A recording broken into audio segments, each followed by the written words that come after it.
News 5 investigates. Mobile has always been a shipbuilding town, from the 1800s to World War II to the present at Austell. Building ships is in Mobile's DNA, but soon taking ships apart could be a huge part of the city's economy. Just down the Mobile River from Austell, where Navy ships are being made, soon the most famous of Navy ships could be dismantled. The Navy is considering Mobile as a possible location to dismantle the USS Enterprise, America's first nuclear-powered aircraft carrier. Now, that term nuclear is certainly alarming to a lot of people, especially environmentalists. In my 22 years, we have not done anything nuclear, nothing radioactive. But Mobile Baykeeper's Casey Calloway says she's only cautiously concerned. The number one reason I am not freaked out is because the nuclear fuel cells are not coming to Mobile Bay. The nuclear fuel has been stripped, but Calloway says the Enterprise's reactors remain and there are low levels of radioactivity on board. The bigger concern, though, could be other elements present. This ship was built in 1958, so there could absolutely be lead paint associated with the ship.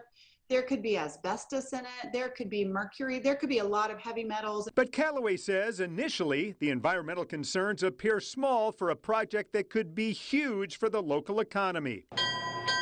The Enterprise was officially decommissioned in 2017. It's been sitting for several years in Newport News, Virginia, waiting to be taken apart. It's estimated it will cost the Navy $1.5 billion to dismantle the ship itself at a facility near Seattle. But the military thinks it could save money by partnering with private industry to do the job.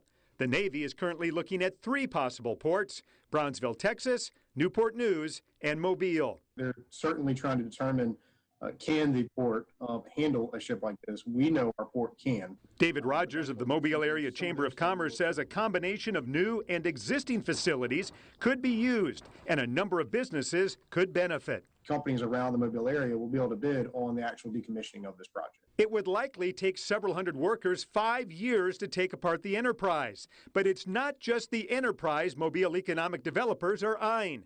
The USS Nimitz is set to retire within the next 10 years, and there are 10 carriers in that class that will age out every 4 to 5 years for the next 40 years. Yes, if we could certainly be successful for the Navy in this regard, our hope is that we could be successful in future contracts as well. So there certainly could be future operations of this size of decommissioning of certain ships. Potentially a half-century of work and a steady diet of jobs at Mobile's port.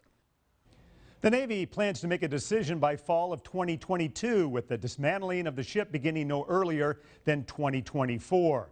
Due to COVID-19, the Navy will not hold a public hearing in Mobile before it begins its environmental and community impact study. You can ask questions and voice concerns, though, through letters or email, but you have only until Friday to do so. Learn how to do that by looking up this story at WKRG.com. The USS Enterprise is the Navy's first nuclear-powered aircraft carrier, and it will also be the first to be dismantled. The ship is mammoth in size. It's almost 1,100 feet long. That's just slightly shorter than the Empire State Building. It's more than 400 feet longer than the RSA Tower measured to the top of its spire, and almost 3 times as long as the Independence-class littoral or littoral combat ships made at Austell. Those are 418 feet long.